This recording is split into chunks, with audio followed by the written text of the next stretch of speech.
Hello बच्चों, आप सभी का स्वागत है। अगला चैप्टर स्टार्ट कर रहे हैं बच्चों आज हम लोग, जिसका नाम है सदिश बीजगणित। ठीक है बच्चों, अब देखिए थोड़ा सा इसमें फिजिक्स की नॉलेज होना इम्पॉर्टेंट है इस चैप्टर के लिए। तो सबसे पहले इसमें सदिश का आपको बताना है कि सदिश क्या होते हैं। तो बेटा ऐसी राशियाँ जिनको पूर्ण तरीके से व्यक्त करने के लिए, जिनके लिए दिशाओं की आवश्यकता होती है, उसको बोलते हैं सदिश राशि। ठीक है ना। देखिए जो अदिश राशि होती है उसे व्यक्त करने के लिए केवल और केवल परिमाण की जरूरत होती है। किसकी जरूरत होती है? परिमाण की। मगर सदिश राशि को व्यक्त करने के लिए परिमाण के साथ साथ किसकी जरूरत होती है? दिशा की आवश्यकता होती है। तो ऐसी राशि को हम बोलते हैं सदिश राशि। जैसे एग्जाम्पल के लिए कह रहा है उत्तर से 30 डिग्री पूर्व में 40 किलोमीटर विस्थापन। तो विस्थापन एक सदिश राशि है। तो उत्तर, तो देखिए उत्तर बना लिया आपने, उत्तर से पूर्व की तरफ। उत्तर से किसकी तरफ? ये ईस्ट होता है यानी पूर्व होता है। तो उत्तर से पूर्व की तरफ कितने कोण पे? 30 डिग्री। तो 30 डिग्री पे आपने कितने किलोमीटर चल गए? 40 किलोमीटर। कितने किलोमीटर? तो बेटा यहाँ से लेकर के यहाँ तक की जो टोटल दूरी है वो कितने किलोमीटर है? 40। और आपने पैमाना माना कि 1 सेंटीमीटर बराबर 1 सेंटीमीटर बराबर 10 किलोमीटर। कितने किलोमीटर? तो आप स्केल में रख करके ये 4 सेंटीमीटर नाप दीजिए। समझ में आ गया? तो जब 1 सेंटीमीटर 10 किलोमीटर का है तो 4 सेंटीमीटर कितने किलोमीटर का होगा? 40 किलोमीटर का होगा। मतलब बेटा ये ओपी सदिश है, ये ओपी सदिश। क्लियर? अगर आप बात करोगे कि इसका परिमाण कितना है, इसकी लंबाई कितनी है, तो उत्तर होगा 40 किलोमीटर। समझ में आ गया कि नहीं है? ये कहलाता है सदिश। तो अब आपको बताना है कौन कौन सी राशियां सदिश होती हैं बेटा। तो यहाँ पर देखिए 10 किलोग्राम द्रव्यमान है। द्रव्यमान क्या होता है? अदिश होता है। क्या होता है? अदिश। तो ये सदिश नहीं है। अगला 2 मीटर उत्तर पश्चिम, हाँ परिमाण भी है दिशा भी है, तो ये क्या है? सदिश है। ये अदिश है, ये भी अदिश है, ये भी अदिश है। और ये क्या है बेटा? ये त्वरण है। क्या है ये? त्वरण। और त्वरण एक सदिश राशि है। त्वरण कैसी राशि है? तो यहाँ पर ये देखिए ऊपर की दी गई 4 राशियाँ अदिश हैं और नीचे की 2 राशियाँ सदिश हैं। ठीक है। अब आपको बताना है कौन सी राशि अदिश सदिश है। तो आप जानते हैं कि समय अदिश होता है, दूरी अदिश होती है, बल जो होता है वो सदिश होता है, क्योंकि बल लगाने में आपको दिशा देनी पड़ती है। तो बल क्या होगा? सदिश होगा। वेग आपका सदिश होगा, क्योंकि वेग बराबर विस्थापन बटे समय। और कार्य आपका होता है अदिश। क्या होता है? कार्य अदिश। क्लियर कि नॉट क्लियर? हाँ।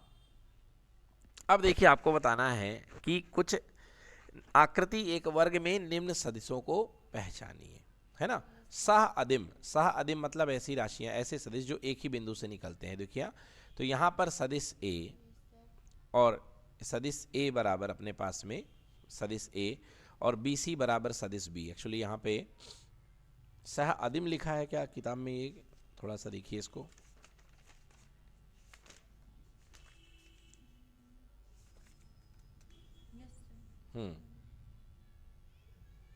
चलिए, तो फिलहाल यहाँ पे सह अदिम कहा जा रहा है वेक्टर ए वेक्टर बी। तो देखिए वेक्टर ए और वेक्टर बी जो है, एक्चुअली आप इनको क्या कह सकते हैं? ये एक तरीके से लगातार लगातार ज्वाइंट है। लगातार क्या है?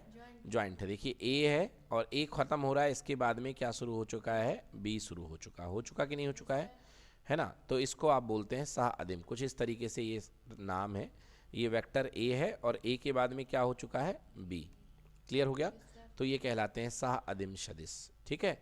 अगला समान सदिश। बेटा समान सदिश का मतलब होता है जिसका परिमाण भी समान हो और दिशा भी समान हो। परिमाण भी समान और दिशा भी। तो यहाँ पे देखिए वेक्टर ए और वेक्टर सी की दिशा भी समान है, बोलो हाँ। और लंबाई के माध्यम, लंबाई भी दोनों को क्या है? समान है। मतलब वेक्टर ए और वेक्टर सी दोनों क्या हो जाएंगे? समान सदिश हो जाएंगे। नहीं हो जाएंगे? बट बेटा थोड़ा सा देखिए डायग्राम में गलती हमने करी है।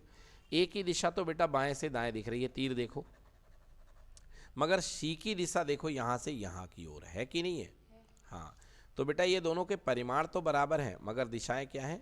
विपरीत हैं। इसलिए इनको बोलेंगे ऋणात्मक सदिश। क्या बोलेंगे? ऋणात्मक सदिश। समझ गए? क्लियर हो गया? हाँ। तो ये समान सदिश नहीं है, ये असमान सदिश है। कैसे सदिश है? असमान। ये ए है और ये इधर क्या जा रहा है? सी है ना। ये ए जा रहा है और ये क्या जा रहा है? सी। तो आप इसको लिख सकते हो सी बराबर ए, बस एक माइनस साइन लगा दो। क्या लगा दो? Minus sign. भाई परिमाण में तो दोनों बराबर हैं मगर दिशाएं क्या हैं? विपरीत हैं। तो इसको हम बोलते हैं विपरीत सदिश। ठीक है, समझ में आ गया? हाँ, ये हो गया। अगला समान सदिश कौन कौन से होंगे? देखो डी बेटा नीचे आ रहा है, आ रहा है कि नहीं आ रहा है? और बी भी कहाँ आ रहा है? नीचे आ रहा है। तो दोनों परिमाण में भी बराबर हैं, दिशाएं भी बराबर हैं, तो डी बराबर बी सदिश, मतलब ये दोनों सदिश बराबर हैं। हो गया? आ गया समझ में? तो ये हो गया समान सदिश। अब बात करते हैं संरेखीय सदिश। क्या कहते हैं? संरेखीय। बेटा संरेखीय सदिश मतलब जो एक ही रेखा के अनुदिश कार्य करें, या ऐसी रेखाएं जिनकी क्रिया रेखाएं समान हो, ऐसे सदिश जिनकी क्रिया रेखाएं क्या हो? समान हो, संरेखीय सदिश कहलाते हैं। देखिए ऐसे सदिश जिनकी क्रिया रेखाएं समान हो, जैसे मान लीजिए बेटा आपने यहाँ पे एक सदिश ये इस तरीके से लगाया और इसी की दिशा में दूसरा सदिश आपने ये लगा दिया, यस और नो? अब देखिए दोनों सदिश एक ही दिशा में बैठे हैं कि नहीं बैठे हैं? एक ही रेखा के ऊपर बैठे कि नहीं बैठे? भले ही ये अलग अलग है, तो ये हो जाएगा ए वेक्टर और ये हो जाएगा बी वेक्टर। ये सदिश कहलाएंगे संरेखीय सदिश। क्या कहलाएंगे? सदिश। क्लियर कि नॉट क्लियर? हाँ, संरेखीय सदिश कहलाते हैं। देखो दो समांतर सदिश जो होते हैं वो भी संरेखीय ही होते हैं। क्या होते हैं? दो समांतर। ये दो समांतर सदिश हैं, है ना? इन दोनों की क्रिया रेखाएं क्या है? समान है। इन दोनों की क्रिया रेखाएं क्या है? समान है। और समांतर सदिश को आप एक दूसरे के ऊपर शिफ्ट कर सकते हो, एक दूसरे के ऊपर ले जा सकते हो। तो ये सदिश ए है और ये सदिश बी है। दोनों समांतर सदिश है। आप चाहो तो इसको बी के ऊपर भी शिफ्ट कर लो, बी के ऊपर भी शिफ्ट कर लो। समझ गए? तो ये बी हो गया और इसी के ऊपर क्या आ गया? ए आ गया। क्लियर हो गया? ठीक है ना? जैसे मान के चलो, मेरे कहने का मतलब ये है कि आपके पास में एक बॉक्स है और इसको बेटा यहाँ बॉक्स बड़ा सा है और इसको दो लोग खींच रहे हैं। यहाँ पे देखिए दो लोग खींच रहे हैं, एक खींच रहा है 5 न्यूटन से और एक बच्चा खींच रहा है कितने न्यूटन से? 3 न्यूटन से। यस और नो? अब दोनों का जो इफेक्ट जनरेट होगा बेटा, क्या वो 8 न्यूटन होगा कि नहीं होगा? बिल्कुल होगा। हाँ या ना? मतलब ये दोनों सदिश की जो क्रिया रेखा थी वो एक ही थी। क्रिया रेखा क्या थी? एक ही थी। तो आप इनको एक दूसरे के ऊपर ला सकते हो, इनको समानांतर शिफ्ट कर सकते हो। ठीक है ना? ये हो गए आपके समरेखीय सदिश। अच्छा, समरेखीय सदिश में बेटा दो प्रकार के सदिश हो सकते हैं। जैसे देखो यहाँ पे सदिश ए बैठा है और यहीं पर सदिश बी बैठा है। क्लियर कि नॉट क्लियर? तो दोनों एक ही रेखा में हैं और एक ही दिशा में भी हैं। इनको बोलते हैं समदिश। क्या बोलते हैं? समदिश सदिश। क्लियर बच्चों? और अगर देखो ये एक रेखा है, इसमें इधर से ए लग रहा है और इधर से क्या लग रहा है? बी लग रहा है। क्या लग रहा है? बी लग रहा है। तो ये लोग कहलाएंगे विषमदिश। क्या कहलाएंगे? समझ में आया? तो ये होंगे विषमदिश सदिश, मगर तब भी ये समरेखीय ही होंगे। क्या होंगे? तब भी समरेखीय। जैसे पूछा गया निम्नलिखित में उत्तर सत्य अथवा असत्य, तो बताइए सदिश ए और माइनस ए क्या समरेखीय हैं? बिल्कुल सही बात है, क्योंकि ए आगे लगेगा तो माइनस ए कहाँ लगेगा? पीछे लगेगा। बोलो हाँ या ना? तो भाई हैं तो दोनों एक ही रेखा में ना, तो होंगे क्या? समरेखीय। बिल्कुल सत्य। दो समरेखी सदिश का परिमाण सदैव समान होता है? नहीं, कोई जरूरत नहीं है।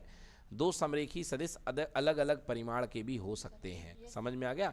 दो समरेखी सदिश अलग अलग परिमाण के भी हो सकते हैं। एक रस्सा है, उसको पकड़ करके दो लोग खींच रहे हैं, एक यहाँ से खींच रहा है और एक यहाँ से खींच रहा है। ये वाले थोड़े मजबूत हैं, ये 100 न्यूटन का बल लगा रहे हैं। ये वाले थोड़े कमज़ोर हैं, ये 80 न्यूटन का बल लगा रहे हैं। अब दिशा के रूप में बनाइए, देखिए एक सदिश ये बनेगा और एक सदिश ये बनेगा, और दोनों के परिमाण अलग अलग हैं। बताइए है कि नहीं है? तो दो सदिश अलग अलग परिमाण के हो सकते हैं, कोई जरूरी नहीं कि उनका परिमाण समान हो। क्लियर कि नॉट क्लियर? समान परिमाण वाले दो सदिश संरेख होते हैं? बिल्कुल गलत, कोई ज़रूरत नहीं है। समान परिमाण वाले दो सदिश संरेख तब होंगे जब उनकी क्रिया रेखा समान होगी। भले परिमाण समान हो या ना हो, इससे कोई फर्क नहीं पड़ता। तो ये भी हो गया असत्य। क्या हो गया? ये समान परिमाण वाले दो संरेख सदिश समान होते हैं। हाँ भाई, बिल्कुल सही बात है। परिमाण भी समान है और संरेखीय भी हैं, तो दोनों क्या होंगे? समान होंगे। बिल्कुल सही बात है। एक मिनट, समान परिमाण वाले दो समरेखीय सदिश, दो संरेख सदिश। ओके ओके, एक इसमें छोटा सा क्लू आ गया बेटा। देखो क्या है, कोई जरूरी नहीं है, ये जरूरी नहीं है, असत्य हो गया। समझ में आ गया? देखो समान परिमाण वाले समांतर सदिश नहीं बोला है, संरेख सदिश बोला है। समझो ऐसे, ये अपने पास में क्रिया रेखा है, ठीक है ना? अब इसमें दो मैं आपको बल दिखा रहा हूँ। ये देखिए यहाँ पर इसका परिमाण है 10 न्यूटन। क्या है? 10 न्यूटन। और यहाँ पर इसका परिमाण भी है कितने न्यूटन? 10 न्यूटन। अब ये सदिश ए है और ये सदिश क्या है? बी है। क्या दोनों के परिमाण समान है कि नहीं है?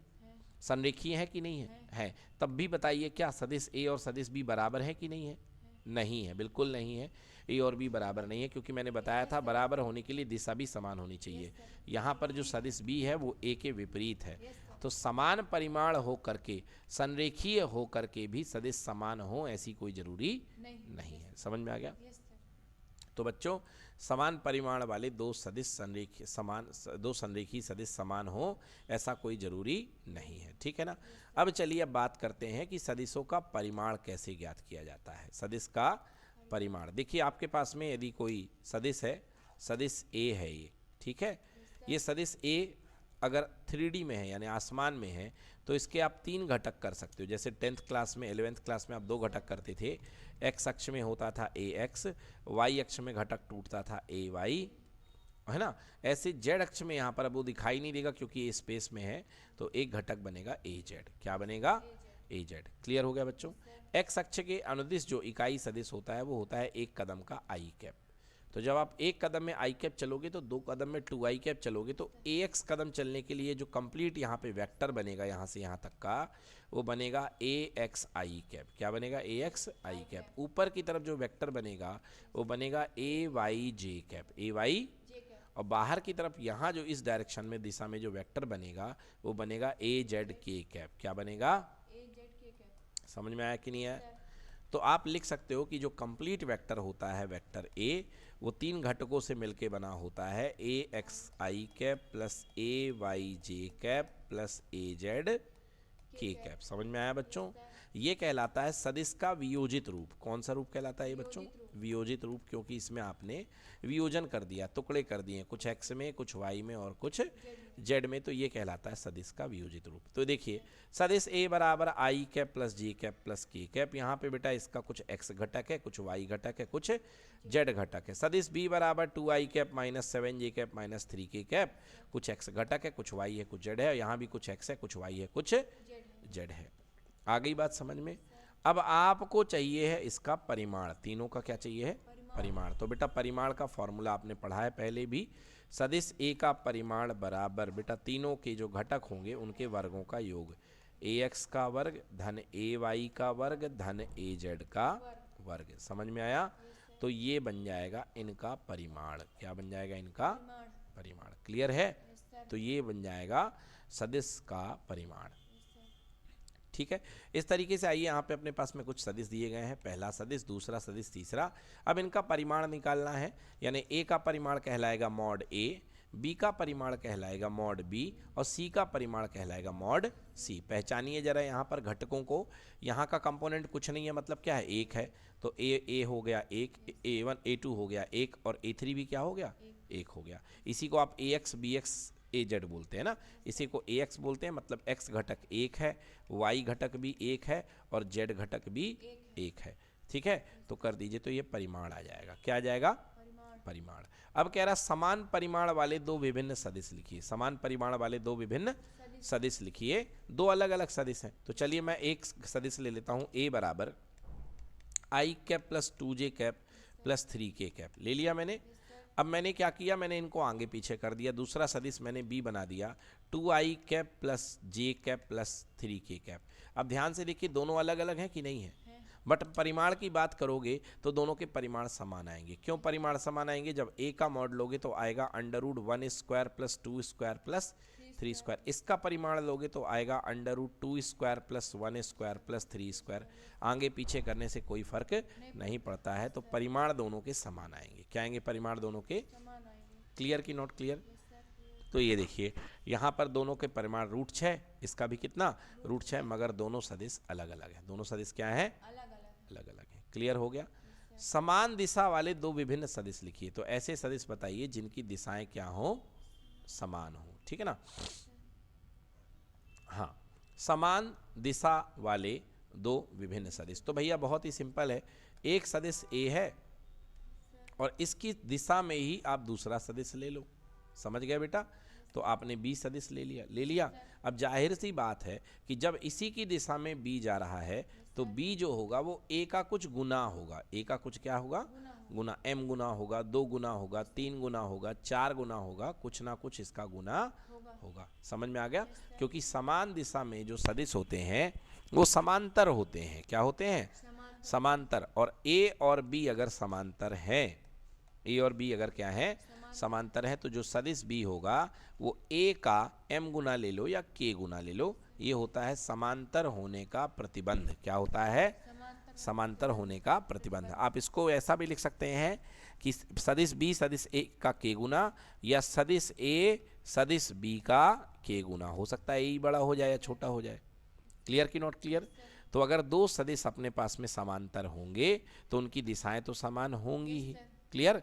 हाँ। अब कह रहा है कि दो विभिन्न सदिश लिखिए, तो भाई चलो एक सदिश a ले लो, आपने ले लिया a i cap plus j cap plus k cap. Clear है? ये आपने a ले लिया और आपने कहा भैया हमारा जो b सदिश है वो इसके समांतर है मगर इसका 3 गुना है, तो जो b बराबर होगा उसको हमने ले लिया 3a। कितना ले लिया?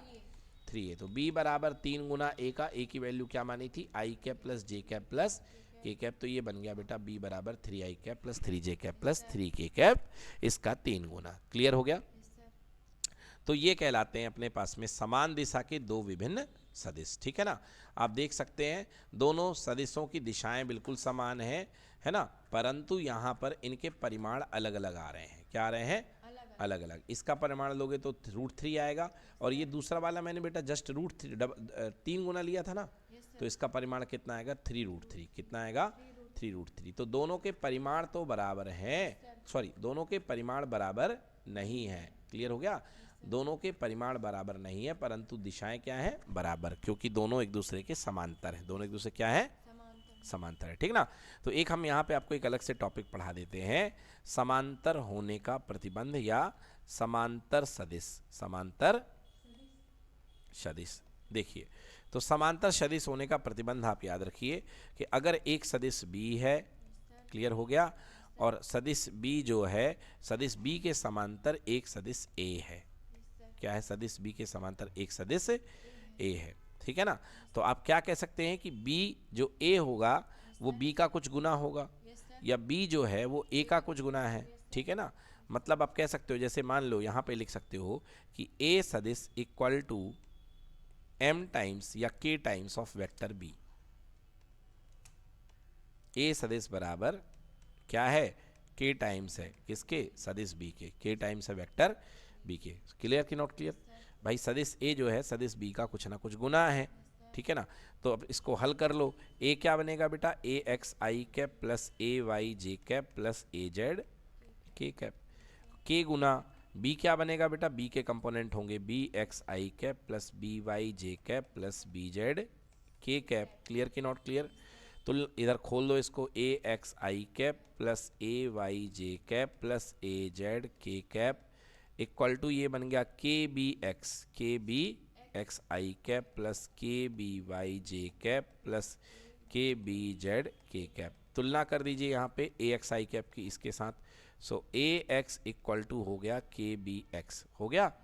सो ax upon bx equals to कितना बन गया? k बन गया। ऐसे ही ay इक्वल टू क्या हो गया? kby। तो ay बटे by कितना बन जाएगा? k। ऐसे ही a का z कंपोनेंट बराबर k टाइम्स b का z कंपोनेंट, तो az upon bz equal to कितना हो जाएगा? k। तो तीनों को आप मर्ज करके लिख सकते हो, ax upon bx equal to ay upon by equal to az upon bz। समझ में आ गया? मतलब यदि दो सदिश समांतर हैं, अगर दो सदिश समांतर हैं तो इनके जो कंपोनेंट होते हैं, जो इनके घटक होते हैं, आपस में क्या होंगे? समानुपाती होंगे। क्या आपस में?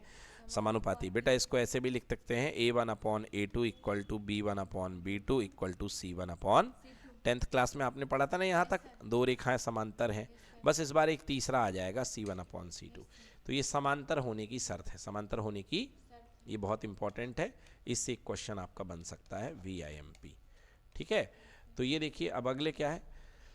कह रहा है x और y के मान ज्ञात करिए ताकि ये सदिश दोनों समान है। बेटा समान सदिश में क्या होगा? बेटा दोनों बराबर होंगे, तो तुलना कर दो, x का मान 2 के बराबर, y का मान 3 के बराबर। क्लियर कि नॉट क्लियर? चलिए अगला हम आपको बता रहे हैं, विस्थापन सदिश। क्या पढ़ा रहे हैं? विस्थापन सदिश। देखिए विस्थापन सदिश, विस्थापन सदिश। देखिए बच्चों, विस्थापन सदिश समझने के लिए आपके पास में ये एक स्पेस है और यहाँ पर आपके पास में सबसे पहले एक बिंदु ए है। ए बिंदु के निर्देशांक हैं x1, y1 और z1। ठीक है बेटा, किसी बिंदु की स्थिति को बताने वाला सदिश कहलाता है स्थिति सदिश। क्या कहलाता है बेटा? स्थिति सदिश। तो ये स्थिति सदिश बनेगा बेटा, इसको नाम बोलोगे आप OA। क्या बोलोगे? OA। मतलब बिंदु ए का स्थिति सदिश, बिंदु ए का स्थिति सदिश। समझ गए बेटा? स्थिति सदिश हमेशा मूल बिंदु से लिया जाता है। इसे इन शॉर्ट में बेटा स्मॉल ए भी लिख सकते हो। क्या लिख सकते हो? स्मॉल ए। तो बट बेटा ये कितना बन जाएगा? देखो ध्यान से, ये बन जाएगा आपके पास में OA बराबर स्मॉल ए बराबर x1 i cap plus y1 j cap plus z1 k cap. बनेगा कि नहीं बनेगा? क्योंकि x घटक x1 है, y है, बने फिर z1 है। क्लियर कि नॉट क्लियर? आप मान लीजिए बेटा O से चल के एक नए बिंदु तक पहुंच जाते हैं B तक, जिसका बिंदु निर्देशांक है x2 y2 z2। क्लियर कि नॉट क्लियर? अब मूल बिंदु के सापेक्ष में इस B की भी कुछ ना कुछ स्थिति है, तो B का स्थिति सदिश हमने OB वेक्टर बोलेंगे और इसको हमने मान लिया शॉर्ट में B वेक्टर। तो B वेक्टर क्या बनेगा बेटा? x2 i cap plus y2 j cap plus z2 k cap. Clear कि नॉट क्लियर? अब देखिए, अगर ये A है, ये B है, तो त्रिभुज का नियम कहता है, सदिश योग में त्रिभुज का नियम, कि दो लगातार सदिश का योग तीसरे के बराबर होता है। पढ़ा है ना आपने 11वीं में? ये वेक्टर A होता है, ये वेक्टर B होता है, तो ये वेक्टर C होता है। तो देखिए इन दोनों को लगातार कर दीजिए, OA और AB। तो मैंने क्या बताया? त्रिभुज के नियम से योग का नियम होता त्रिभुज का, दो लगातार वेक्टर का योग OA plus AB, OA plus AB, OA, ये OA गया है और ये क्या गया है? AB, बराबर किसके इक्वल होगा? OB के। यस, बराबर OB के। तो यहाँ से AB बराबर हो जाएगा OB minus OA, OB minus OA। मतलब देखा जाए तो दो बिंदु को मिलाने वाला सदिश बराबर विस्थापन सदिश बराबर बाद वाले का स्थिति सदिश माइनस पहले वाले का, बाद वाले का माइनस पहले वाले का। समझ में आया कि नहीं आया? तो बाद वाले का स्थिति सदिश माइनस पहले वाले का, बाद वाले की वैल्यू रख दीजिए, क्या है?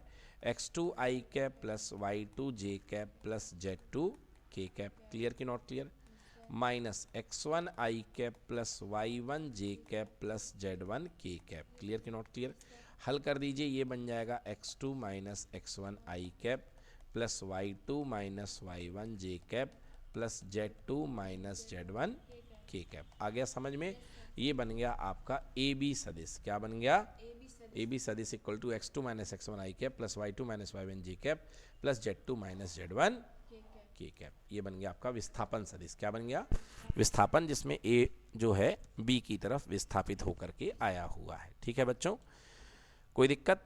अगर आप AB की लंबाई ज्ञात करना चाहें तो यहाँ पे AB की लंबाई आ जाएगी। जैसा कि आप जानते हैं, लंबाई के लिए x के घटक का स्क्वायर, तो x2 माइनस x1 का square plus y2 minus y1 का square plus z2 minus z1 का स्क्वायर। ये बन गई आपकी इसकी लंबाई। आइए देखते हैं, कह रहा एक सदिश का प्रारंभिक बिंदु 2,1 है। तो सबसे पहले इससे बनने वाला सदिश बना लीजिए, देखिए, है ना, और अंतिम बिंदु 5,7 है। तो बेटा ये दिया है x1 y1 और ये दिया है x2 y2। तो ये इससे बनेगा OA वेक्टर और इससे बनेगा OB वेक्टर। तो अभी मैंने बताया कि क्या होता है formula, x2 minus x1 i cap plus y2 minus y1 j cap. बताया कि नहीं बताया? अब z है ही नहीं तो z ले लेते। तो देखिए यहाँ पे x2 कितना है? माइनस का 5, x1 कितना है? 2। तो माइनस का 5 माइनस 2 i कैप और 7 माइनस i j कैप। ये बन गया आपके पास में विस्थापन सदिश। क्लियर कि नॉट क्लियर? आपसे क्या पूछा गया है? इसके अदिश घटक। तो अदिश मतलब कि बिना दिशा के घटक कौन कौन है? -7 और 6। और इसके दिशा के दिशात्मक घटक कौन कौन से हैं? -7 i और 6 j। क्लियर कि नॉट क्लियर? कोई दिक्कत? अब कह रहा है तीनों सदिश को जोड़ दो। बेटा सिंपल है, तीनों के i जोड़ दो, j जोड़ दो, k जोड़ दो, आ जाएगा तीनों का योग। क्लियर हो गया? अब इसके बाद आता है लास्ट टॉपिक हमारा आज का, जिसको हम कहते हैं मात्रक सदिश या इकाई सदिश। मात्रक सदिश या इकाई सदिश। ठीक है, मान लीजिए आपके पास में कोई ये सदिश A है जिसकी लंबाई 50 कदम की है। कितने कदम की है? अब आपको कह रहा है इकाई सदिश। तो इकाई सदिश दिए गए सदिश की दिशा में वो सदिश होता है जिसका मापांक 1 इकाई होता है, जिसका मापांक कितना होता है 1, यानी जिसकी लंबाई 1 इकाई होती है। तो सदिश ए की दिशा में ये जो सदिश कहलाता है इसको बोलते हैं ए कैप। क्या कहलाता है ये? A cap. इसका मापांक हमेशा याद रखिएगा कि सदिश ए का जो परिमाण होगा हमेशा कितना आएगा? 1 आएगा। क्या आएगा? 1। तो दिए गए सदिश की दिशा में इकाई परिमाण का सदिश, कौन से परिमाण का? इकाई परिमाण का। इकाई परिमाण का मतलब जिसका 1 हो परिमाण, इकाई यानी 1 परिमाण का सदिश, उसको हम बोलते हैं एकांक सदिश। समझ में आया? तो कैसे निकालेंगे? एकांक सदिश बराबर पूरा सदिश, बोलो हाँ है ना, अब पूरे सदिश में इस पूरे के परिमाण का भाग दे दो, तो ये बन जाएगा आपका इकाई सदिश। क्या बन जाएगा? इकाई सदिश। क्लियर कि नॉट क्लियर? भाई 50 लंबाई का सदिश है और 50 लंबाई के सदिश में आपने यदि 50 लंबाई का भाग दे दिया तो इकाई सदिश बचा कि नहीं बचा? क्योंकि 50/50 1 हो गया। तो दिए गए सदिश की दिशा में, हाँ तो यहाँ पे आपके पास में क्या है? सदिश दिया गया है, बोलो हाँ है ना, एक ए वेक्टर दिया गया है। आपको कह रहा है इसका अनुदिश मात्रक सदिश, तो ए कैप निकालना है। कैसे निकालोगे? सदिश ए अपॉन मॉड ऑफ ए। तो ये ए दिया है, मॉड ए निकाल लिया, 6 का डिवाइड कर दिया। ये देखिए सदिश ए अपॉन मॉड ए 1/6 आई कैप जे कैप 2 के कैप, बांट दो 1/6 को, 1/√6 सॉरी 1/√6 1/√6 1/√6। क्लियर कि नॉट क्लियर? अगला कह रहा क्वेश्चन नंबर 8वां, सदिश पी क्यू के अनुदिश मात्रक सदिश। तो आपको पी दिया गया है और क्यू दिया गया है। सबसे पहले पी क्यू बनाओगे, तो अभी मैंने बताया आपको कि पी क्यू सदिश होगा बेटा बाद वाले का स्थिति सदिश ओ क्यू माइनस पहले वाले का स्थिति सदिश ओ पी। यस और नो? इससे इसको माइनस करके आपके पास में ये आ गया आपका सदिश। क्लियर? ये है आपका पी क्यू। क्या है आपका? अब आपको पी क्यू का कैप चाहिए है, तो दिया गया सदिश बटे पी क्यू का परिमाण, पी क्यू का परिमाण। तो ये आपने परिमाण निकाला, भाग दे दिया, आपके पास में ये आ गया। क्लियर कि नॉट क्लियर?